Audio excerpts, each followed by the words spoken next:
Hello, and welcome to Meeting in the Sacred, a podcast where each week we invite you into diverse conversations about physical, emotional, and spiritual well being in the pursuit of wholeness.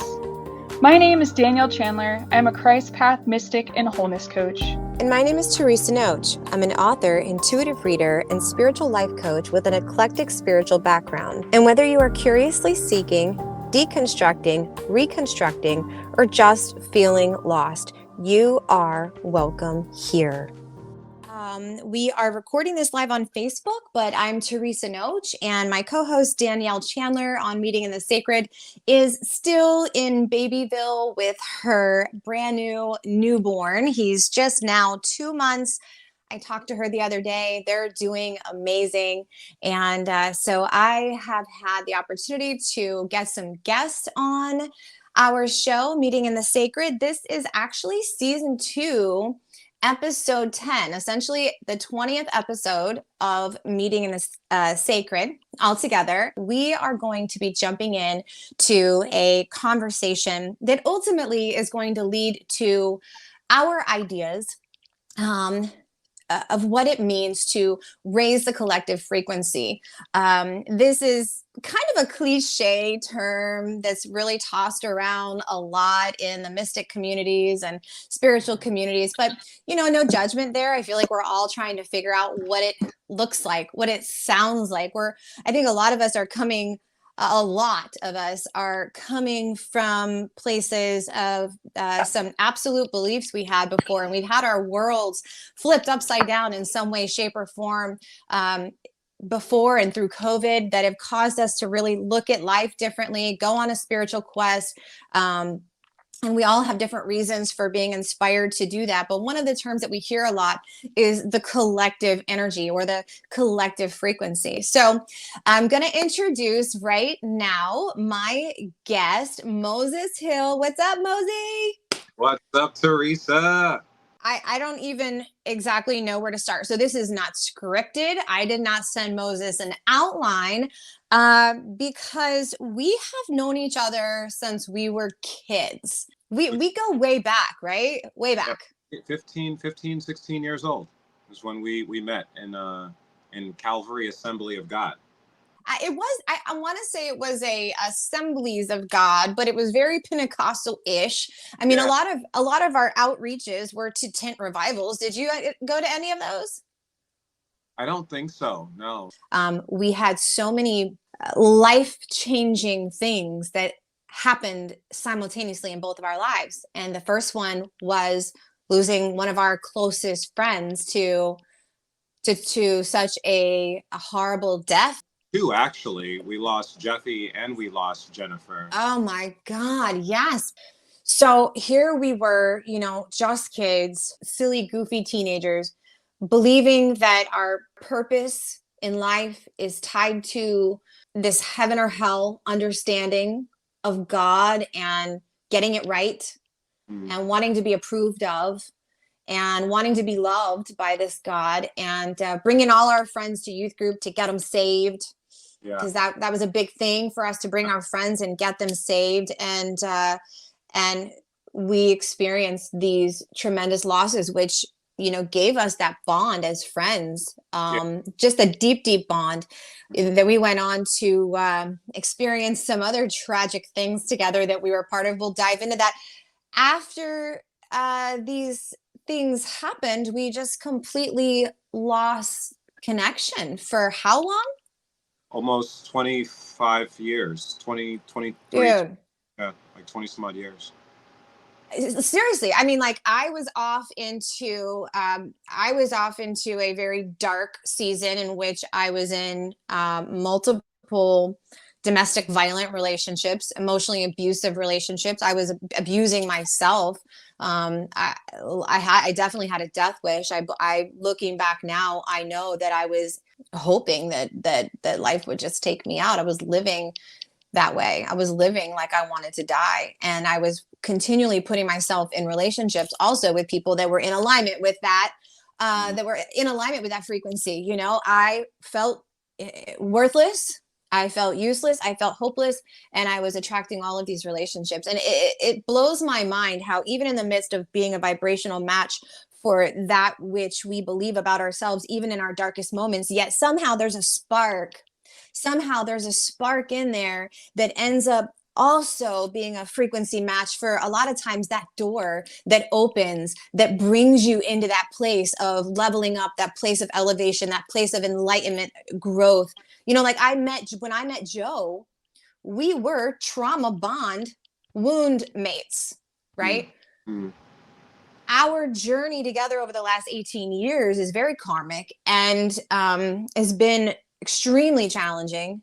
And at the same time, it's like we came into each other's lives to assist in the process of this expansion and growth. And I know very much so, given the course of our relationship and how meeting in our younger years, going through those traumatic events together, and then both of us kind of forking off for 25 years, and then how we reconnected is like, you were gone on the West Coast, right? I'm going to get into your story here in a second, Yeah. but you're gone. You're in California. Like, I don't even know where Moses is. I mean, Moses is gone, and I am gone in my place. And we, for all I know, we're never gonna. That ship has sailed. Our friendship was teenage stuff, Yeah. and that has sailed. And then here we are.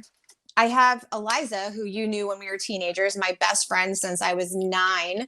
She's in Hawaii, and she happens to see you in the botanical gardens doing mindfulness with Moses. And she messages me and goes, "Did you know Moses is in Port St. Lucie?" And I said, "No." She says, "Well, I think you guys need to hook up because he looks like he's living like the same path as you." Yeah. And it was just mind-blowing, because around the same time that I reconnected with you and I saw all the images of you in the garden with the singing bowls and the meditation, I was simultaneously working with David Sanchez doing sound bowls and healing bowls and meditation in the same town. Yeah. And so then it was just last year for my birthday that you surprised me with your presence, and that's all she wrote. The universe has opened the doors yet again for us to come back together and to share what we've learned on this journey, to laugh at the dumb shit that we did. Right? We didn't even crack that open yet, guys. We didn't even crack it open yet, but Moses and I were accomplices in breaking the law. Okay. And getting caught. Come on now, everybody breaks the law sometimes. We just got freaking caught because we weren't professionals. We were way not professionals. No. Not at all. We didn't have a bad bone in our body, honestly. Well, I don't know about that. Not like that. Like, I mean, I remember us doing silly things, going to gas stations and, stealing small things, and it kind of led up to that big heist, right? The 200. Why don't you tell about heist? Yeah. Well, why don't you tell our listeners? Go ahead, spill the tea, man. Well, hold on. Okay. I got something for you. Oh boy. Yeah, a lot of people that I know don't know this part of my life, and not because I'm afraid to share it, but just quite honestly, I've just always got so much to talk about, and it's not always that. Yeah, but this is great. At the end of the day, the only reason why I even have this stuff is because I've been, just not caring about it, Nope. and it's here. April. Wow, look at this. Stop. How about them apples, huh? Stop. So what is it? So today is April the 11th, and this crime took place on April the 9th. Stop it. Yeah. Are you kidding me? I swear to God, April the 9th. What year? 1996. Shut the front door. Yeah. And what's funny about it, Theresa, is that I forgot you even had anything to do with this until I had pulled this paperwork to start the process of the expungement. Wow. Wow. I totally forgot that you had anything to do with this. Like, this was erased from my memory. Um, After I left Port St. Lucie, I had literally needed to do a reset. But yeah, these are the official papers from press affidavit and all of Oh that. my God. I cannot even right now Yeah, because this eclipse that just went by, or well, we're still very much in the energy of it. And yeah, you know that I'm all into the astro weather and I'm studying to be an astrologer. Actually, I'm getting certified as an astrologer. yeah, Um, and so April 9th was the actual day of the solar eclipse in Aries. And yeah, if you listen to all the astrologers right now, also there are some conjunctions going on with Mars, which is our ruling planet. yeah. There are conjunctions going on with Mars where we were going through a major turnover during 1997, 1998. Wow. And yeah, so that is following that. I mean, we were catapulted into some major transitions. For you, you left, like you said, to wipe it clean. I didn't, I didn't do that. I stayed here and got in more trouble. Yeah, That was part of my journey. yeah. It was definitely a part of my journey. But I'm going to have you tell us a little bit about what you're bringing to the table in at this point in your life, what it is that you're passionate about, the work that you do. So give us a little bit about your background and what brought you here to Port St. Lucie doing the work that you're doing now. Um, it's a simple word, and it's love. You know, Mm. when I was in Los Angeles, I was really chasing the dream of fame, um, because I didn't know that I had a significant void in my soul that was left unacknowledged. My whole life as a child, I always seemed to be very talented, but I was always very embarrassed to express my talent, you know. And my parents, they would always, wish that I was like Michael Jackson or wish that I was like this artist or that artist. And so when I moved away from Port St. Lucie, I moved with the intention of proving to my parents that I was valuable. And I also wanted to get away from what I considered a deep level of hypocrisy and pain. So when I moved away, I moved away from my own sanity because I just knew that where I was isn't where I truly wanted to be. And I didn't know that it was actually here. So as I moved on through my journey in Los Angeles and becoming a campaign manager for a publicity and marketing firm, I owned 6 cell phone stores. You know, I was known as the fame maker in the entertainment industry, and I worked with artists like Snoop Dogg and E40 and Chris Brown and all these different hip hop artists and actors and actresses that are very well known in the entertainment industry in the urban sector. You know, working with those people, I was directly in the limelight, and I was able to see the truth about the limelight, people's pains, people's struggles. And at a certain point in my career, I became very uneasy about what I was contributing to community. I felt that I wasn't being a contribution. I felt that I was taking people's money and not ideally giving them what they were hoping for. So I had to make a transition. And I remember sitting at my desk when I was 36 years old, and I was crying and I was crying and I was crying and I was asking, just at that point I was asking God, what am I here to do? And I remember saying, I know I've got all these skills, I know I've got all these talents, but I'm not happy, I'm not fulfilled. So what is it that I'm here to do? And a little voice spoke to me and it said, teach people how to love. Hmm. And I was like, well, how in the hell am I going to make money on that? There's that Aries though. Listen, Aries people with an awareness of a spiritual calling. God bless you. You are gonna go through some stuff. You are Yeah. gonna go through some stuff because that skin is thick and it's got to Yeah. come off. But I feel Yeah. you on that. Yeah. And so I really asked that question, and everything within space and time just told me, don't worry about it. You'll figure it out. And I left the entertainment industry, and my dad was in the process of transcending, and he transcended on February the 11th of 2019 on the night of the Grammys. I actually had a party with Nicki Minaj and a bunch of other high-end celebrities, and I got the call that my dad, he was on his last breath. And at that time in my life, Theresa, I really didn't value family.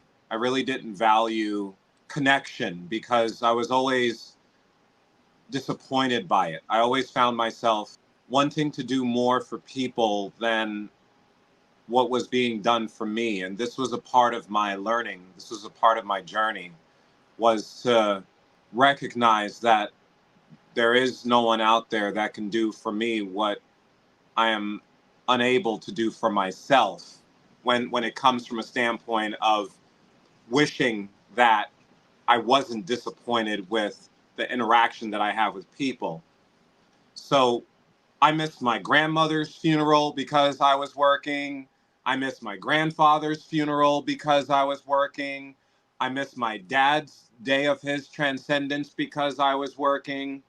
But I swore that I would never put value over an income than the integrity of myself. So when my dad transcended, I did my best to take care of my mom because that was the last person that was here on this planet that I needed to be responsible for. And that's what had me move back to Port St. Lucie, was the fact that my mom didn't have anyone. And, this home was falling apart. And even though I was doing my best to take care of her and to Uber her everywhere and give her whatever money she needed while I was in LA, she needed love. She and my dad both lived severely suppressed lives, filled with shame, filled with guilt, filled with just inauthenticity. In one moment, there's a sermon being preached about love, and then in the next moment, there's lies and resentment and anger being experienced within the four walls of our home. And so I experienced that. I experienced that in the depth, with my father being a leader in the community and being a reverend, and my mom being an evangelist, and us going to church. And during that time, there was a lot of a breakdown. There was a breakdown in spirituality. There was a breakdown in religion. There was a breakdown in the mechanisms of the church. And I paid attention to those things. And when I moved back home, I didn't do anything but wonder who I had the ability to be and who I would be willing to be committed to being. And it was wrapped around love. So I had gone through a traumatic breakup with a young lady that, um, I loved severely, and was in a triangulated relationship. And, this wound over my eye right here was from a 15-pound weight being hit by a 15-pound weight because I wasn't listening to to my soul, and I would always justify sacrificing my well-being for the love of someone else. And it took a 15-pound weight being smashed into my face for me to understand that I'm the only being that there is to be accountable for. And through that space, the individuals that matter to me the most in my life, I have an opportunity to embrace and heal through. And that individual for me in that moment of my life was my mom. So I moved back home, and I I had about $17,000 in a Robinhood account, but I also had about $80,000 in credit card debt because I was flying back and forth, taking care of my mom and my dad over the years, and living virtually bi-coastal and living a lifestyle in Los Angeles, and just more and more and more and more and more debt just surmounted. So when I came home, I just hit the ground and I started to work on my space here. And, you know, through that process of my personal and spiritual development, of cutting soul ties from the relationship that I had to leave in order to find myself, and embracing the toxic energy of the love that I have with my mom, and embracing that, and removing blame and focusing on me so that I can allow for my mom to be herself without any resentment, without any control, without any sort of judgment, right? Mm.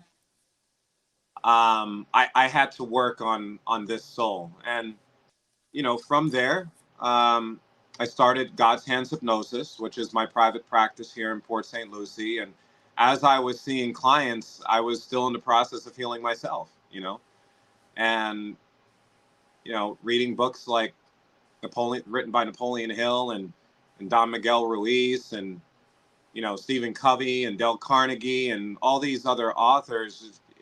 I just took time to recondition this energy so that I would have the ability to help recondition the energy of my clients. And so I had gotten clinically certified in hypnotherapy over 12 years before I even came home to be with my mom, but I hadn't used my certification because I was in the entertainment industry.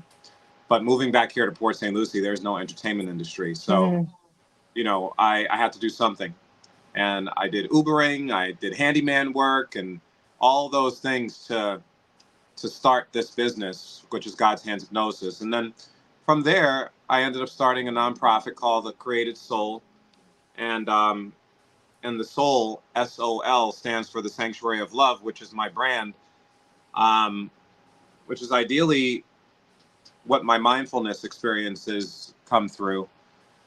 And in those experiences, I just teach people how to love on themselves, and I teach people how to be accountable for their word, like what they are saying about themselves in a moment, despite how they're feeling about themselves in a moment, and being accountable for the experience of themselves, right? And so that's how that started. And then from those businesses doing so well, I started a green juice company called That Green Juice. And now, I don't know, we're contributing about 2,500 bottles in sales monthly, and we're in 4 different farmers markets, and I'm in an incubated retail facility with Chef Kelly, who's very well known here in Port St. Lucie. Chef Kelly, that's my girl. She's done some work with me. Shout out there to Chef Kelly. And where is Chef Kelly's?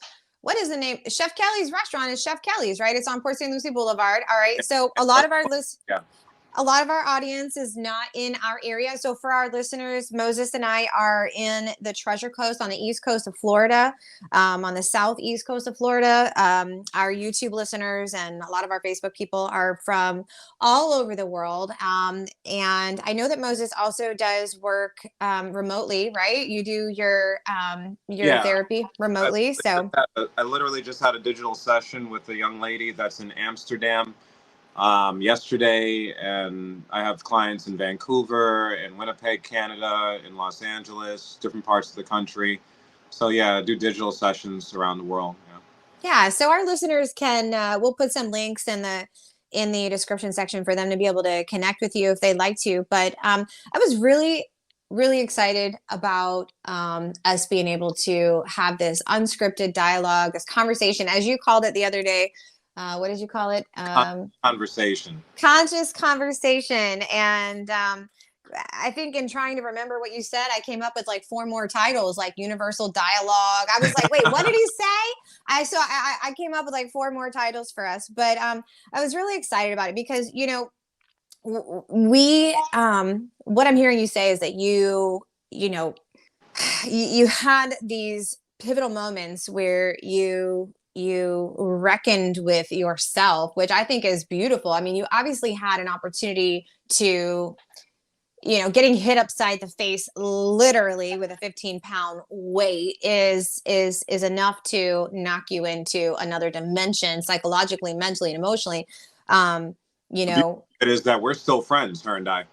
yeah, that's, you know what? I mean, forgiveness is a thing. Forgiveness is really a thing. And it's not just a Christian thing. And for the longest time, again, because my pendulum had to go as far over to the left and as far to the right. That's how I came here to learn and process things. It's starting to settle a little bit more in one spot. But I am a fiery individual. I learn from experience. I learn from getting in there. And I think my soul knew that. I don't just think. I heavily lean towards the belief that my soul knew that I was coming here to learn what I want to learn, that's going to assist me in expanding my comprehension of the divine, of love, of creation, to embody this creative, expansive love in everything that I do, but having to come in and incarnate in a shit ton of drama, Yeah. and a lot of which I created for myself, a lot of which I did not. For people that are listening for the first time, I went through childhood sexual abuse that severely impaired my ability to see myself, God, the world, people, men, women, in a healthy lens, and because I was not able to view the world through a lens of love and wholeness, I lived for many years, up until my 30s. I lived for many years perpetuating the cycles over and over again for a number of reasons. One of those reasons is self-fulfilled prophecy. In other words, resonating at the frequency of those things, living in the reality of that which really isn't true, but perception is reality. And so the things that I perceived about myself and about the world and about God and about men and about marriage and about motherhood, all the things that I perceived, all the agreements that I had made that I didn't even know I made, right? I didn't consciously know I made these agreements. And when I say the agreements, once my soul incarnated and I started experiencing things, agreements were being formed.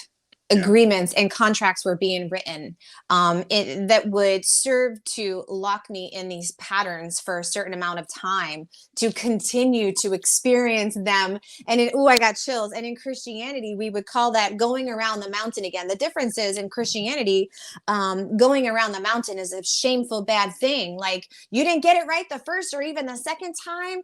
We tell, a lot of times in Christianity, we get the message that it's okay to mess up. We're all sinners, right? Yeah. We're all sinners saved by grace. You get the message on one hand that it's okay to mess up, and then on the other hand that it's not. Yeah. And so you live in this place of constant inner conflict of, as you said, like, kind of in so many words, this worthiness, right? This unworthiness, because And because authenticity. and inauthenticity, because I am not free to make a mess. I am not free to be a toddler in this realm, learning how to walk, learning how to crawl, I mean, come on now, listen, I had kids that pooped in their bath. Okay. My children pooped in their baths. Okay. You're in there getting a scrub-a-dub-dub, bubbling up. Okay. Yeah. And you're 2 years old, just done learn how to stand. And all of a sudden, my kid would be standing in the bathtub screaming because she knows that little turd doesn't belong there. But she did it anyways. And here I am, am I going to come in there and scream and yell at my child? Of course not, because she's just as doggone terrified by the poop in the tub as I was. And so here we are incarnating into this experience, which I'm also leaning heavily towards the belief that even the mistakes, right? I don't think all the mistakes were necessarily predestined. I got to choose what level of mistaking I wanted to do. But then when you get here, it's unconscious. That's what I think. And so until one day, our souls receive that spark and we go, oh, okay, all right, I get it. And I don't want to keep going around that mountain anymore. I want to take those lessons. I want to turn them I want to refine them. I want to refine them into something that's now valuable. Like you said, like something that not only feels good inside of me, but I know that it's nourishing to myself and to the environment around me. Yeah. Being involved in church ministry. So when I first started realizing that the path I was on was leading me to a physical destruction, I was then blessed with my first child. And I also believe I have this little story, this little narrative going on in my head of what happened every time I was about to self-destruct from the time I had my first child, is that there was a soul somewhere out in the other dimension where souls that are waiting to reincarnate go, right? This is my very, very minute, possibly. Okay. So there's this is the narrative. And that this soul was that, let's just say, the God source energy was like, she's about to destruct again. And then this soul was like, 10-4, boss, I'm going in. I'm gonna go put the brakes on her ass. Yeah. Okay. So like the soul jumps in and because for me, my experience, and this isn't every woman's experience, especially when they're caught up in some of the stuff I was caught up in, binge drinking every night, drug using, partying, all of that. I mean, it was just lifestyle. I didn't know anything else at that point, didn't know how to live any other way at that point. And here comes this child. And for me, I was able to go, hold up, because it meant now another human being that was innocent, and it didn't matter how screwed up I thought I was. This human has the right to have a better start. And thank God, because for me, I wasn't able to see myself as worthy, but I was able to see this other being as worthy. And for that reason, I was able to pull out of some of the destructive behaviors that I had going on in my life. It didn't fix me here. It didn't fix me emotionally. Quite the opposite. It brought out even more, because now I didn't have those things to drown myself in and avoid what I was really feeling, what I was really thinking, which is what I was doing all those years. Is I was drowning, numbing, and avoiding the pain, as you said, the pain of not feeling valuable, not feeling like I had a purpose, not feeling like my true self was loved and accepted, not feeling like I could just show up as I am and really genuinely be accepted and loved. And I so badly needed to be okay with not being okay. I needed to be okay with not being perfect. I needed to be okay. And this is why, since I've gone through a lot of my growth in the last 5 years, I went through a season of dropping a whole lot of F-bombs, because I needed to just be okay with knowing that isn't going to change. That isn't going to change my divinity. Yeah. That doesn't change my divinity. That I don't have to judge myself anymore for the so-called perceived imperfections that I think I have. Right. And so I'm going out to Rock Road ministering to women under the Christian umbrella at the time. And I remember the first time I dropped an F-bomb in the spiritual dorm, and they're all like, like everybody's looking at me. Literally, I've got 20 women in jumpsuits judging me for dropping an F-bomb. Right. I was like, okay, y'all really aren't sitting there right now judging me, because you do realize I'm not in here on that side right now. Okay. Yeah. So let's talk. I would say to them, let's talk a little bit about why it is you have that perception. Here you are behind bars. I was there too, but here you are behind bars with the perception that a minister, as you see it, right, can't say fuck. And now you're all crawling out of your skin. And even in that moment, it was such a realization for me to see that the mindset of so many of us that have been indoctrinated by Christian society, Mm-hmm. Christian family, Christian, environments. And this is not an anti-Christian. I am not anti-Christian No, not at at all. all. No. Really acceptance of all. Yeah, absolutely. And But the here, removal of shame. the removal of shame. And so here I was able to see how, how we're professing to have this connection, this gracious connection with a loving, merciful God and a loving, merciful Christ who gives us salvation freely, that we can't earn it, that we were always worthy of it. And yet, we hiccup the wrong way, or say the wrong word, or vote for somebody that you don't agree with, or date somebody you don't agree with, or whatever. Here we're doing this. We're dividing one another in the name of what we think God stands for. And we're doing it so unconsciously, but I was doing it to myself. And so here I was when I had my daughter, looking for a church, because it was the only thing that I knew to look for. I'm grateful. The church that I had found for 10 years was a lifeline for me. And most of my dogma and absolutes that I had didn't even come from my experience in that church. They primarily just came from my childhood and whatnot. But it was becoming a mother for me that ultimately put me on the path of waking up to the divine that I am. So I wanted to, I had wrote something down earlier because it really resonated with me. You said that you had gone, and we were just talking about this a little bit just now. You said that you had gone to, the West Coast, and you were even subconsciously, like, I'm sure you didn't say to yourself necessarily, I'm going to move out here and be so successful that I'm going to prove to my parents I'm valuable. This is something that in hindsight, you're like, yeah, that's exactly what I was doing. But you had this void that you said, this void.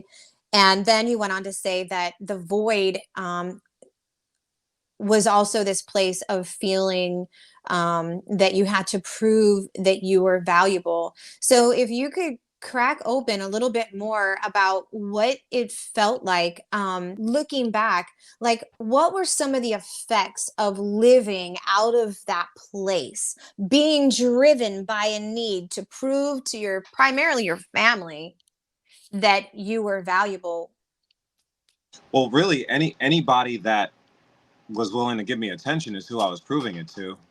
I was in a 15-year relationship with someone, and the entire time that I was in that relationship, it was filled with lies, justification, infidelity, and the reason why I would do those things is because of that void, a lack of integrity within myself, the genetic association to guilt and the fear of being judged. Wait a minute. Genetic association to guilt. Unpack that a little bit. Well, my mom is from Trinidad and my dad's from South Carolina. So that Okay. So how does one identify a genetic association to guilt? when you are afraid to tell the truth, when you are afraid to be yourself, or the self that you have a desire to be, but are too afraid to be based off of lack of acceptance, or really that's as simple as that answer can be. When you're unable to be your most authentic self, then you are afraid of being judged, and you are afraid of being shamed. You are afraid of being looked down upon. There is no confidence within the experience of self because self hasn't been nurtured. It hasn't been supported. It hasn't been encouraged. It hasn't been loved. So that genetic association comes from slavery. It comes from emotional, physical, spiritual abuse, that my mom got, that her mom got, that her dad got, that my dad got. My dad was abused in the Catholic Church by a priest sexually. His father came from a sharecroppers, community. His father's father was a slave. So this is something that, for me, I wasn't aware of until I started to question. I don't like telling a lie. Why am I afraid to tell the truth? And I really started to question that of myself. And I remember breaking through the fabric of that. And I felt like I was going crazy, being my most authentic self, like actually taking a stand for my sexuality, for the fact that I'm not like everybody else, and everybody else is not like everybody else, and that's totally fine. You see, and whatever direction I choose to go in as a human being is ultimately left up to me. And if I'm living in that space in fear because I am not fully confident in the fact that I've got me, that this soul is actually confident in knowing that regardless of who I have around me, that I'm going to be okay, right? That I don't have to belittle myself, that I don't have to suppress myself, that I don't have to feel shameful or guilty about anything that I've got going on in my life, because this is me. This is who I am choosing to be. Before I was able to even get to that, Theresa, I was going to say, you have to tell us how you got to that. I lived years of being in a relationship that I was told that I couldn't have a beard, okay? Like that I needed to shave, that I needed to cut my hair, that I needed to do things that I didn't care about. I would work for companies, and a company would say, "Oh, well, you can't have facial hair, or you can't grow your hair in order to work here." And I'm like, "Wait, what?" And then I would settle for that because I lacked confidence within myself, okay, to do what I knew I wanted to do, and that's be this guy that loves everyone, that is carefree, that loves to support people, that loves to support himself, that enjoys intimacy with various individuals, but only through integrity. You see, I was attempting to live a life of, I'm putting this in quotations, monogamy, outside of integrity, versus having the freedom to choose to be with whoever I want within the space of integrity. You see? And that was causing severe suppression for me. And it was causing me to lie, and it was causing me to cheat, and it was causing me to lose my strength as a human being, as a man, as a contributor to this community, to community in Wow. general. You see? So I started to understand that it was a genetic trait, because the clearer I got about my own transparency, the more I was able to see the absence of my parents. Wait, say that again. The clearer I got about my own transparency, the more I was able to see the absence of that for and with my parents. Yeah. So So go ahead. in that space, I began to have compassion for myself, because I realized that the illusion that I was raised in was very much an inauthentic space. Right. The Right. illusion of the church, the illusion of the word of God, meaning the Bible, versus the word of God, meaning the words that come out of my mouth. Right. Right? The experience of love being something that I needed to have a partner in order to experience, versus actually experiencing it from within, for and with and through myself. You see, all of those things, even marriage up until today, I literally listened to a clergyman or a pastor or whatever speak the vows, for marriage. And I heard the same thing, and it made me cringe, because most marriages are still being defined in a space of codependency, which is why they don't work. Come on now, say that again. Most marriages are being defined in a space of codependency, which is why they do not work. Okay, give me an example of what that means. Well, Codependency. What does that look like? if I'm a well, right? If I'm a well, and water is to be drawn from me, right? Like I'm a well, okay? Yeah. You're well. And my partner is a well, okay? And water is to be drawn from my partner's well. But my partner is looking to me to give to their well, because their well is empty. That's so good. Preach. You see? So when people are unable to fulfill the experience of their love from within, they're coming from a space of void. Yep.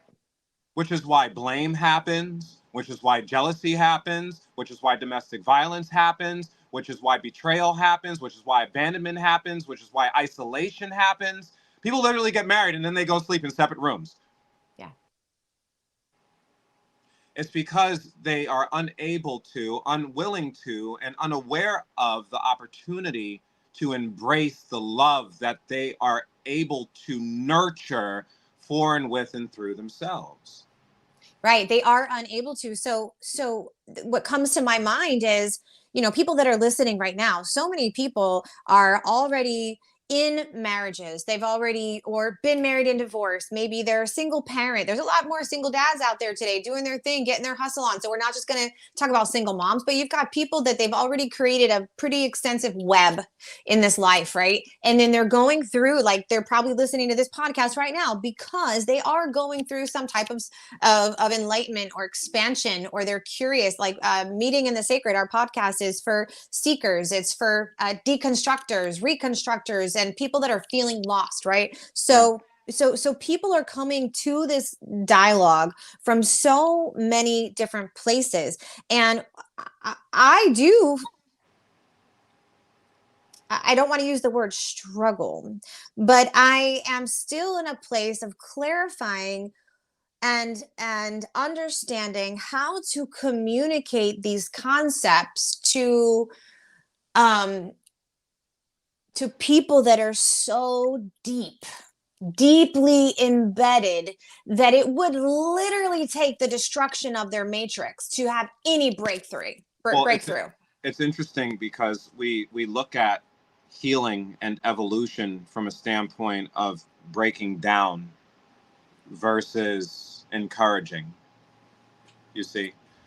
So we're designed to stay the same. If we weren't, then we would all be dead by now. All right. When we come into this realm, this planet, the space of time, we come here to survive. We don't come here to thrive. We literally come here to survive. So our subconscious is designed to keep us in that programmed space so that we can survive. Right. Okay. So if people are trying to get out of that programming, they are going to experience significant resistance. That's just what naturally happens. Okay. So most often, what ends up taking place is a disconnect. People aren't able to deal with the resistance, so they disconnect from it. They don't want to feel pain. They don't, There you go. they don't want to feel uneasy. They don't want to feel anxiety. So they like you said earlier on in this conversation here, that you would do drugs, you would drink alcohol, you would do all these things. And it's no better when we go to medicine, because the medicine is disconnecting us, stimulating us, drawing us down, doing all these things that are disconnecting us from the experience of our soul. Which is why people are unable to do what we all know can be done, and that's to manifest, that is to love, that is to be connected, because we are disconnecting from the communication that our soul is intended to give our physical being, because our physical being is made up of what? Senses. It's made up of senses. So our physical being is a mechanism of measure. I always tell people this. Our physical being is a mechanism of measure. So if you're experiencing anxiety, if you're experiencing depression, if you're experiencing uncertainty, if you're experiencing unworthiness, if you're experiencing these things, it's because your soul is communicating through you, saying, please help me. That's the baby that's crying. Wow.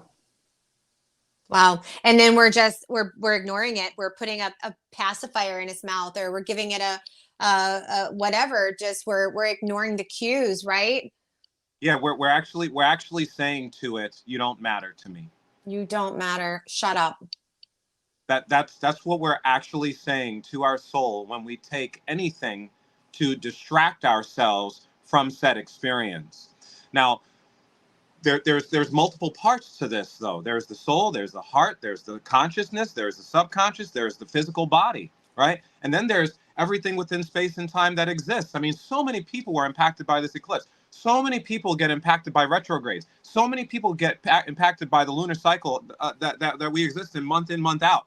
Okay, so many people get impacted by just the movement of our astrological associations. All right. So I saw a comment from Bruna saying downloaded information passed on in the mother's womb. It is passed down from generation to generation. It tends to be embedded in the psyche. Absolutely correct. But even going a little further into that, just look at how massive space and time is. This is passed on way before we even are even conceived in our mother's womb. Wow, you are on fire right now, brother. You are on fire. But the only thing that we can actually do about it is use the two elements that we were given, and that is our word and our love.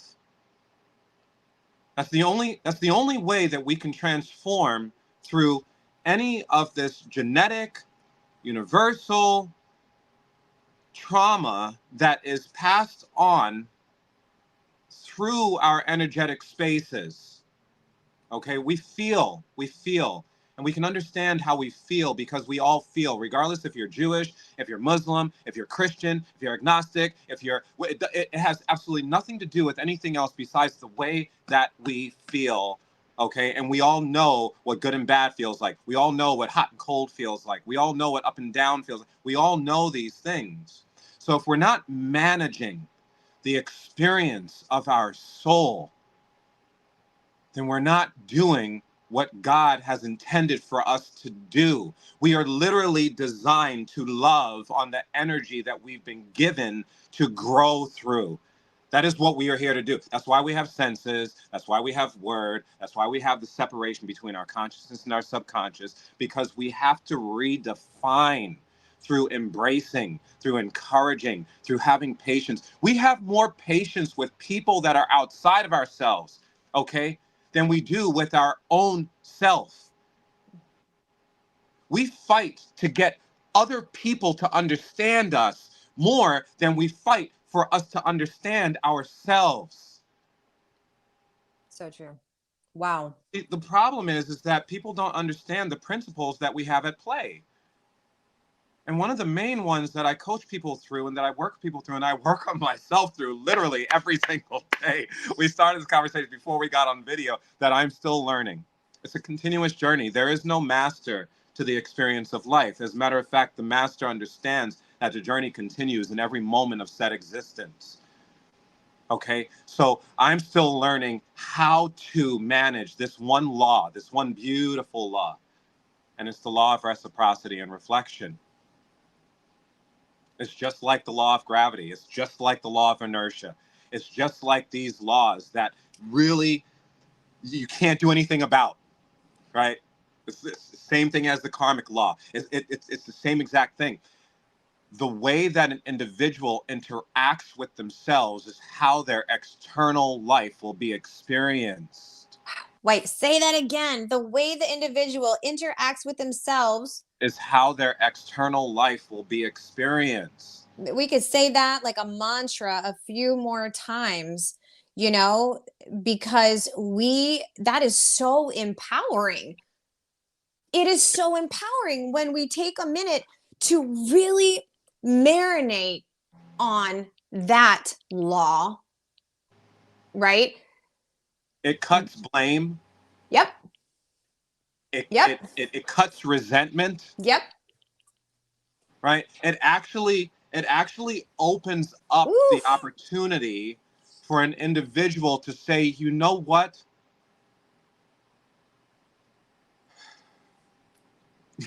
Come on. Literally. Because so many people, they get caught up in, well, it's your fault that I'm experiencing life in this way. Yep. It's because of my mom that I've got this that I'm dealing with. It's because of my dad that I've got this. It's because of my partner that I'm upset. It's because of this, that I'm this, is because. So what are you in fact telling source? It's because of the economy. It's because of COVID. It's because of the wars. It's because of this. It's because I don't have a job. It's because I don't have enough money. It's because, keep going. So I many can't get things. healthy because food's too expensive. I hear people, I can't shop healthy food because the prices are too expensive. Like there's so many excuses, and I know that sounds really insensitive, but we're being raw, we're being real, and we're holding ourselves accountable to this first. Yes, and this is the thing. It's it's a programmed reason. We've been taught to say these things to remove the opportunity of accountability. Ooh, self accountability with self. With self. You see, people have been taught to be accountable for what's outside of them, for their job, for their kids, for their partners, for their houses, for their cars. People clean their cars more than they clean themselves. Okay? People will take care of their dogs more. People will spend more money on their dogs than they will on them than time and care and consideration for themselves. And they wonder why relationships aren't working. They wonder why their physical bodies are in pain. They wonder why they have sleepless nights. They wonder why they're experiencing depression. It's because the soul is asking, why don't you care about me? Oof, God. Wow. I mean, you're just putting into words and you're just putting this into words in such a remarkable, palatable way. And there's such a authoritative vibration to what you're saying. And it's because you've lived it. It's because you had to work this out and continue to work this out in yourself. And to circle back for a minute to what I was bringing up before about people that are listening and thinking to themselves, well, sure, it's easy to get healthy and heal and get well and kick this habit, kick that habit, or build this great habit, or build this great business. It's easy for you to do because you don't have this problem, you don't have that problem. It comes right back to that self accountability. You People are claiming that they cannot have this joy, this peace, this abundance that you and I have been able to bask in, and many other people that we know, even in the midst of an economic crisis, even in the midst of a pandemic, even in the midst of these things, we have still been able to dictate the narration, dictate the narrative, because we've come into agreement with the divine word that is our soul, and we've started listening to the leading of that soul. And so for people that are still struggling, to see themselves as worthy of having more than what they're currently experiencing, I wanted to say that there was a time in my relationship with Joe that now I was actually really heavy into church life at that time. But one of the beliefs in church, in Christianity, is that, us women, we want a man of God, but as outlined in the scriptures, and that we as true women of God should desire to be submissive and gentle, and that we should desire to come underneath the covering of this man of God, who we then are going to turn over our ability to lead, self-govern. We're going to turn this over to this man of God's headship and leadership. And I'm underneath all of these ideas and married to a man who was not a born again Christian, married to a man who had a lot of really amazing things to offer me by way of partnership and marriage and relationship. But because I was believing that that in order for me to thrive spiritually, I was going to need to have this spiritual, godly man leading me, which, oh my God, talk about cognitive dissonance, because I'm a natural born leader, right? Yeah, yeah. And so, like, here I am literally being told that I have to go against the very fiber of my being, Yeah. and that I have to now resent him because, I mean, of course they don't tell me to resent him, but that's where I was. I'm now resenting him because in order for me to grow into what I believed was my calling, it's all hinged upon whether or not he steps up to the plate and he leads our family spiritually. So one of the biggest things that I had to unravel in order to experience a manifestation of joy and peace and liberty and abundance, even though, mind you, I have always not been the primary breadwinner in our home. Okay. So there's that too, because if and when the time comes that Joe says, screw it, I'm not taking this job anymore, I could easily say, you know what? It's on him. Like, I'm in this situation because of him. And I apparently invited this opportunity to grow through this experience, came here to learn to grow through this experience of, regardless of how deeply entrenched I think I am and how dependent I think I am on someone else to succeed, I had to break that down. Yeah. And again, like earlier you said, we see it through breaking down instead of encouraging. So let me flip that script. I had to encourage myself Yeah. to surrender to the power that was within me. And in doing that, I was able to fully accept Joe as he was, and not meaning like as he was until he gets to where he should. No, like actually see him as perfect. Like actually be able to see him as perfect, and that if he never meditates or prays or does anything that I think is spiritual for the rest of our lives together, he is still perfect as he is. The peace, the joy, the healing that happened in me because I was able to encourage myself to surrender to love and to allow the people in my life to be exactly who they are, and that I could also trust that abundance wasn't about what he makes on a paycheck, not what I make on a paycheck. Abundance is who I am.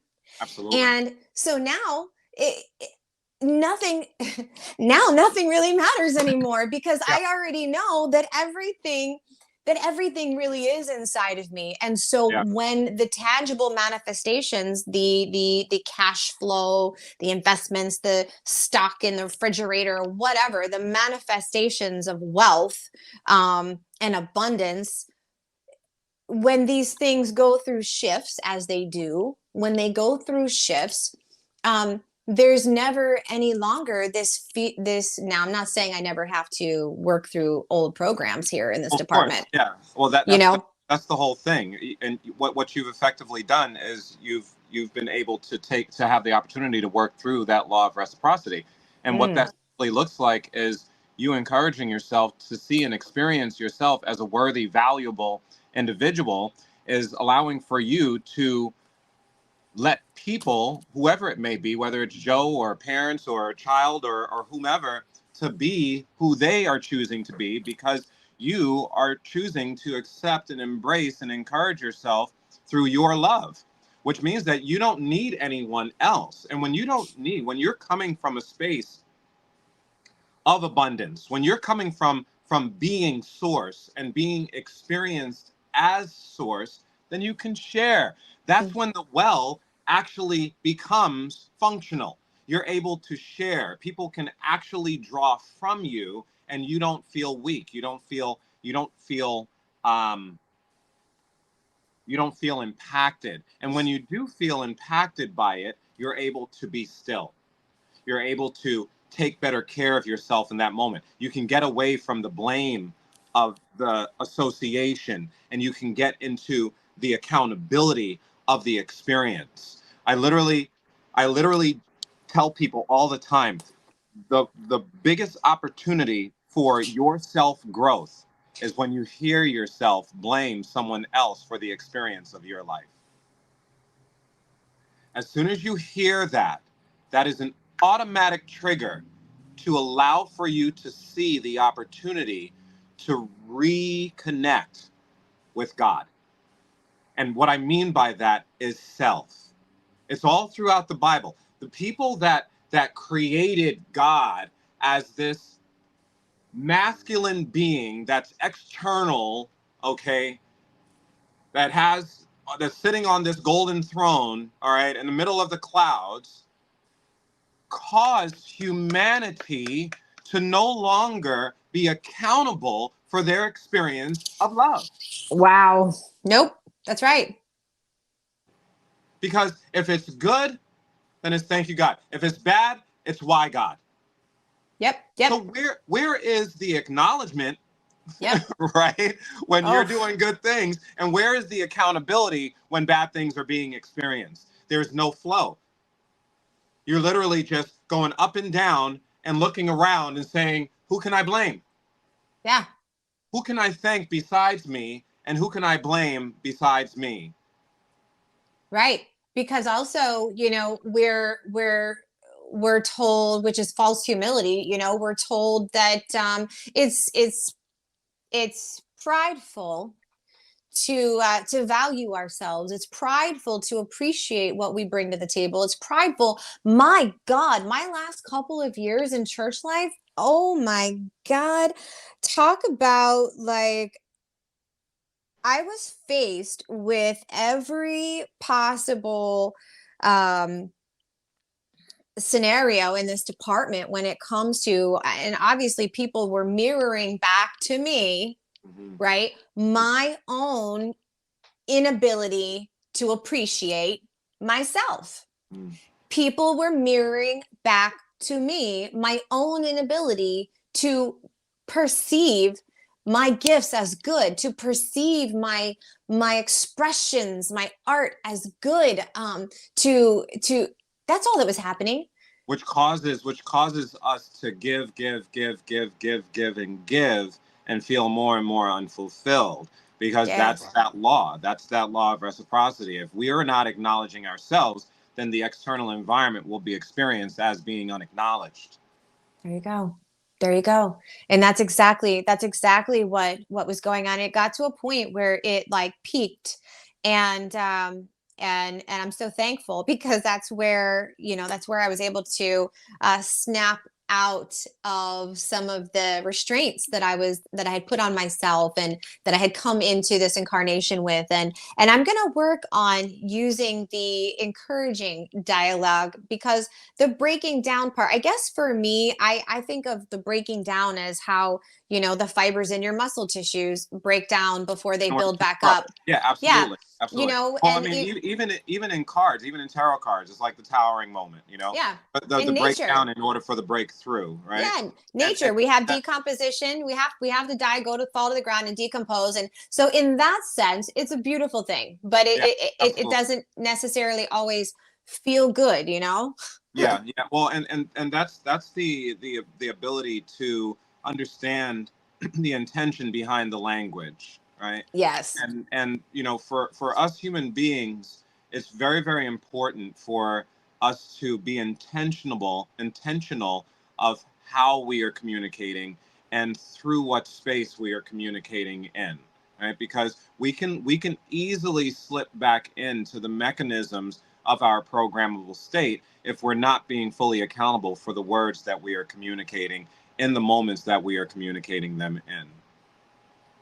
I have gotten so much out of this. Like, I feel like I just went to one of the best Tony Robbins, or even, okay, I still like Stephen Furtick. He's one of the preachers that, like, whatever. I like to, my gift is talk, right? And one of Yeah. my gifts is talk. I love to listen to good speakers. So I don't care what background. Sadhguru, he's one of my favorites. So today, Yeah. Moses, I love him.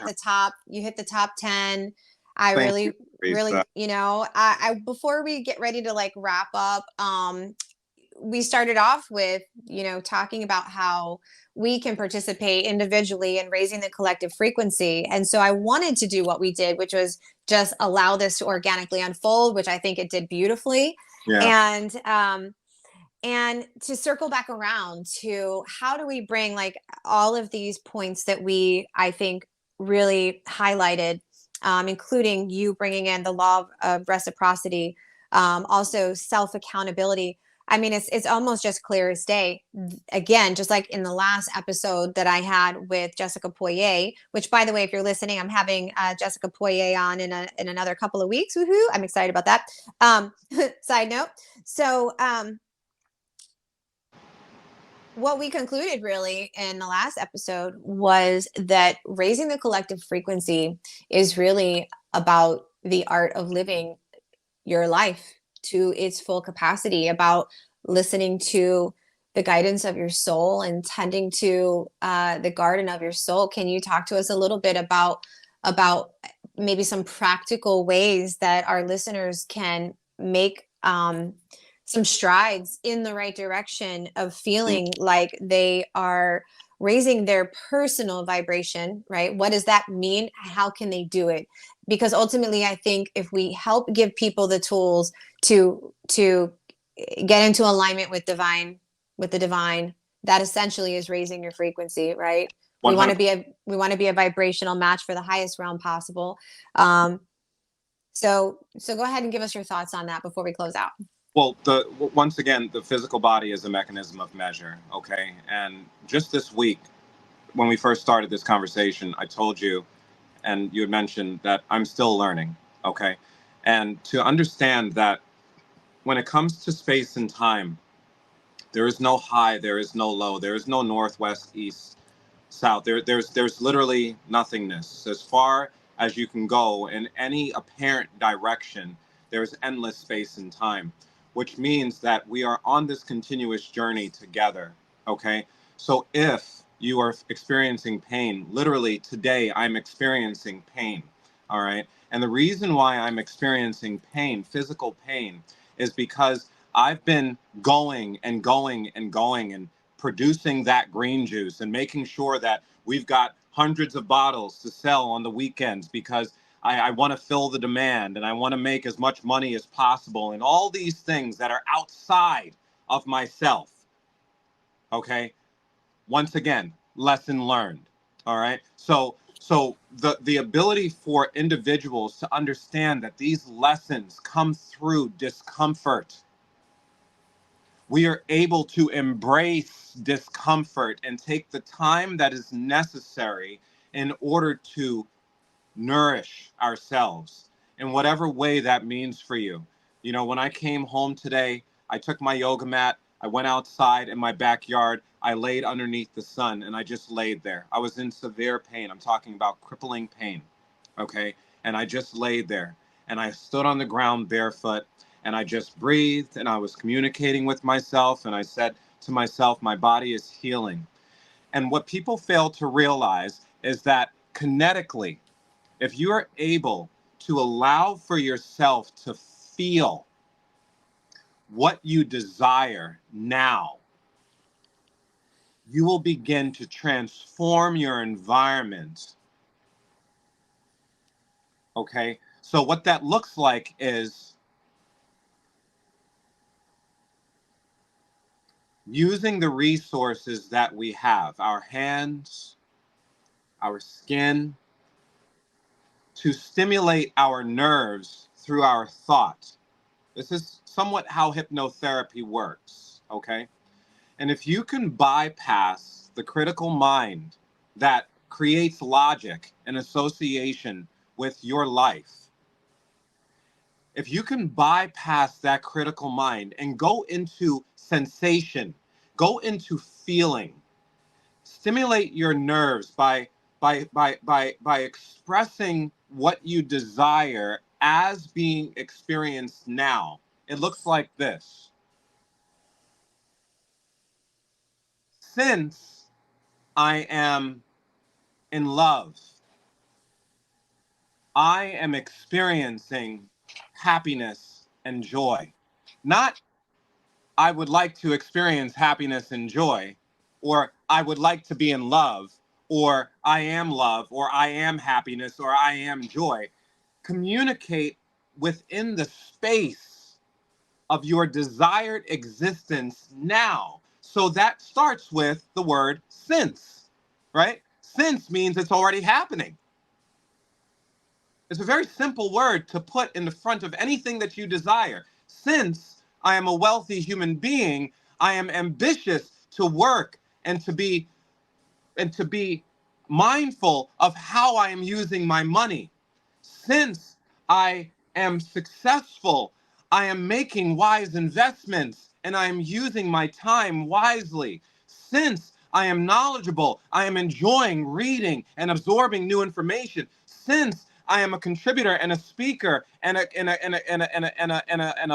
an influential person in the spiritual community, I am enjoying the process of sharing and being in this space and time with you. It's happening now because it's already happened, which is why we use the word since. So for people to eliminate pain, since I am experiencing being pain free, I am taking better care of myself. See, automatically the nerves, they get stimulated because they're like, whoa, holy crap, you've been taking care of yourself. See, automatically that kinetic experience moves through your body. Your hands will get sweaty. Your pores will open up. Your skin will release moisture because your nerves are getting activated. So when Yep. when your nerves get activated, then you don't have to worry about how to get there. You don't have to worry about it because the white cells, the white matter that's within our nerves connects with the gray matter that's within our brain that exists within the dark matter of our brain, but also that exists in the dark matter within space and time. And that's what establishes creation. That's right. Wow. Okay, so if you can stimulate your nerves the same way that they get triggered by unhappiness and depression and guilt and all these things, if you can stimulate your nerves with your thought and the word of God, literally the word of God, okay, then you'll create. That's why in the Bible it says, God said, let there be light. That's right. It didn't say God made light. It didn't say God made anything. It said God said. That's a testament to who we are. We are created to be creators. If we weren't creators, removing ego from it in and of itself, having to believe that there's something existential from us that's giving us something that we are unable to provide for and with self once we've been born, right? We are born to be creators, which is why we can be in two totally different places and communicate and be a contribution to space and time together. That's right. Because we created this through our thoughts, through our word, through our desire of love. Okay? So be patient with the ebbs and flows of life because we experience them so that we can continue to grow. Yep. You know, if the phoenix doesn't burn, it doesn't rise, right? If we don't get back to dirt, then we're unable to be a contribution to space and time. So it's through these breakdowns that we're able to discover our strength as human beings. So just continue to be patient with yourself, continue to be kind with yourself, continue to love on you. If you're feeling unloved, love on you more. If you're blaming your partner for not loving you enough, love on you more. Spend more time hugging on yourself. Spend more time telling yourself you are so good. You're so loved. I'm here to love you. I'm here to be with you. I'm here to support you. Tell yourself that. Let your nerves feel loved. Because the only reason why you don't is because your parents didn't take the time to condition your nerves in that way to begin with. So now it's time for you to do that for yourself. And we have that ability as human beings through our language and through our senses. This is why we are here, right? We've been gifted with the tools and the resources to redefine our existence so that when we transcend, we can add that love, we can add that energy to space and time. You have to consider how much energy of trauma, abuse, pain, oppression came before this generation. Wars, turmoil, that's all the energy that's out there. We are here now to recondition that energy through the experience of ourselves, which is why this body is a temple of God, which makes you and me God, which makes everything that exists within space and time God. We're just here to recondition that through love and through our word. So just be patient, because you can't shift an orbit of a planet immediately, can you? We can't even shift the orbit of a satellite quickly. It takes time. We have to slow things down. And then we have to put things in an opposite direction and slowly move it. What makes us think that life is any different than adjusting the orbit of something that we've put out there, right? It's all energy. So we have to give ourselves time to transform. And the only way that we can transform, the only way that we can turn into a butterfly from these caterpillars that we're walking around as, is we have to spend time in that cocoon. Imagine if a caterpillar tried to break out of a cocoon early. Yeah. Nope. It wouldn't help, right? Yeah, it can't happen actually, because a caterpillar, I found out, turns into complete sludge inside the cocoon. Did you know that? It turns into this gooey, clear liquid stuff before it gets a skeletal system, which is That's right. wild. That's right. Yeah. So we can't rush the process of our evolution, but if we don't guide it intentionally, then we're always going to exist in our programmable space. And that is what government wants. That is what church wants. They want us to exist in a programmable space so that we're unable to be our free expression of divine. Because that's when we are that's when we are free. That's when we are powerful. That's when we're not able to be suppressed and controlled and capitalized upon. You see? So don't let your fear empower the induced fear that we have been given and that we have been impacted by through this society that we exist in. Embrace your fear. Feel it. Embrace it. Hold on to it.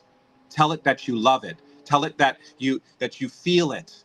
Communicate with it. Don't take a pill to avoid it. Don't smoke to avoid it. Don't drink to avoid it. Embrace it. Cry through it.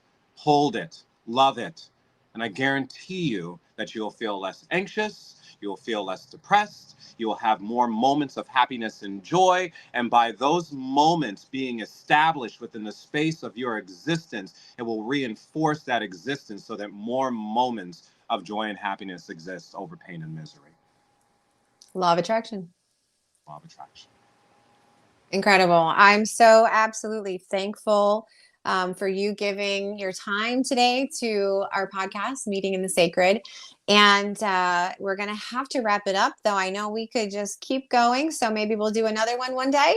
But, you know, I mean, here's to this full circle, incredible moment with you, my brother. And, you know, going from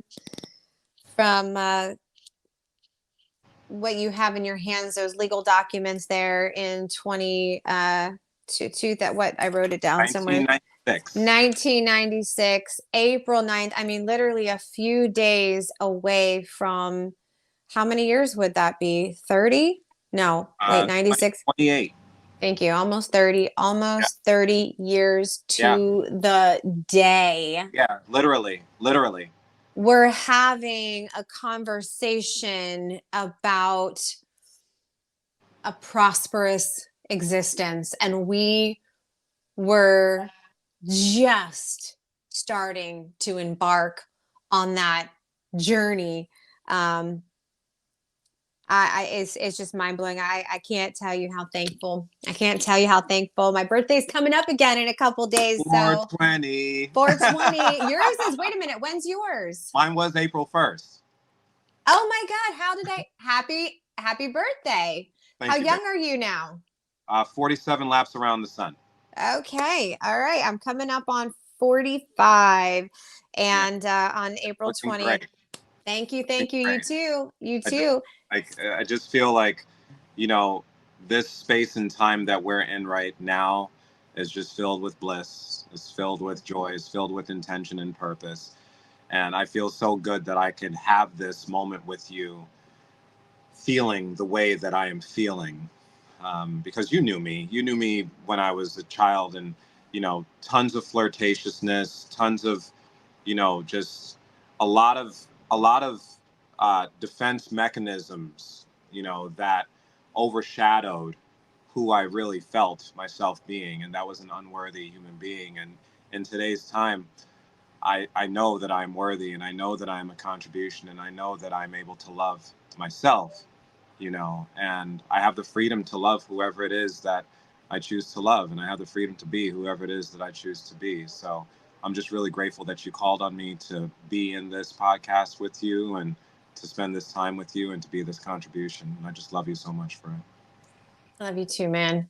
I know that have we knew each other before we came here. And so as you talk about where you were at with your inauthentic expression of Moses, I didn't see that. I didn't see that. So as you are saying that, I'm like, well, that might have been what you were experiencing, but I definitely didn't see that. Yeah. And I was really good at faking it, I don't know. I like to believe I just could see past it somehow, because maybe somehow I was familiar with the energy of your soul from before. Well, what's interesting is that I felt empowered through you even then. Aw, thanks. So who you've always perceived me to be is who I've evolved into, you see? Yes. Yes. Because I was unwilling to settle for who I wound up being. Yeah, it's powerful stuff, Moses. So we're gonna go ahead and get ready to close off, but I want people to be able to connect with you. So they can, you want to give us a quick rundown on the best way for people to connect with you, be it socially, if they're looking for maybe to connect with you on social media, Instagram, and then if they're local and they want to come out to one of your events, go ahead and give us the rundown on what you have going on and how they can find you. So really easy. You can go to my website, thesanctuaryoflove.com. You can register for any of my events on there. If you want to get healthier and feel more energetic in your life, you can go to my other website, thatgreenjuice.com. And you can go into Chef Kelly's restaurant if you're local here in Port St. Lucie any day of the week. Or you can catch us at the Stewart Farmers Market, the Tradition Farmers Market, or the Hope Sound Farmers Market locally. I'm the Hypnotic Healer on Instagram, and hypnotic is spelt with a Q. Okay, so Hypnotic Healer, just like the alcohol drink that would make the Incredible Hulk. And also the Sanctuary of Love on Instagram, and also That Green Juice on Instagram. So you can find me. You can literally just Google Moses Hill, and I'll pop up. Not your mugshot. Not my mugshot. No, that's far gone. That's Yeah, mine doesn't pop up automatically anymore either. But I mean, my mugshot was pretty hot though. How could it not be? How could it not be? How could it not be? It was pretty hot. No, but hey guys, if you want to connect with Meeting in the Sacred with Danielle or myself, you can find us at Unraveled Together. Oh, excuse me, that's my website. You can find me at unraveledtogether.com, but you can also email Danielle and I, or find us on YouTube. As I said earlier, again, we're easy to find here online. We're so thankful that you joined us today. We'd love to hear your comments. If you like the content, we'd love for you to please share and subscribe and all that good jazz. And happy eclipse season to everybody. Let's see how this unfolds over the next 6 months. And remember, just like Moses said, there's really nothing to add to everything he said, but just a quick recap. Remember that, the best thing that you can do right now for the world is to learn how to listen to yourself, the needs of your soul, and to love yourself, and to not run away from discomfort, but to lean into the cues and to nourish and learn to comfort and soothe and care for yourself in ways that are going to bring you health and it's not always easy when you're in the middle of something that's extremely uncomfortable, and you might be feeling trapped with a job that you have to make the bills, you have to provide for your family, whatever it is. You may be feeling trapped by that, but it really takes just a moment. You could go into the bathroom at your job. You could take 2 minutes and, like Moses said, just begin to rescript the thoughts, begin to rescript the thoughts, and things will begin to line up for you based on what it is that you are writing, writing on your heart, you know. And so just remember, as Moses also said, be patient. It's one breath at a time, one breath at a time, and the discomfort does pass. And so I encourage you to just stay in the moment, stay in your body, and believe that you are worthy of that love, that you have the capability to give that love to yourself. You do. Believe you are experiencing that love right now. You are experiencing that love right now. Since I am a divine being worthy of love, I can feel it through my body. I can feel the peace as it just permeates all of my cells, and my muscles are relaxing. Since I am a peaceful soul, since I am worthy of rest, I can feel my lungs expanding. I can feel the warmth of the sun on my body. This is what we can do, as Moses said, is practice being in the moment of that which you that which you desire now. That which you desire now, right? Moses, thank you. You're welcome, Theresa. Okay, I'll talk to you soon. I love you. Love you. Mwah. Bye. Bye.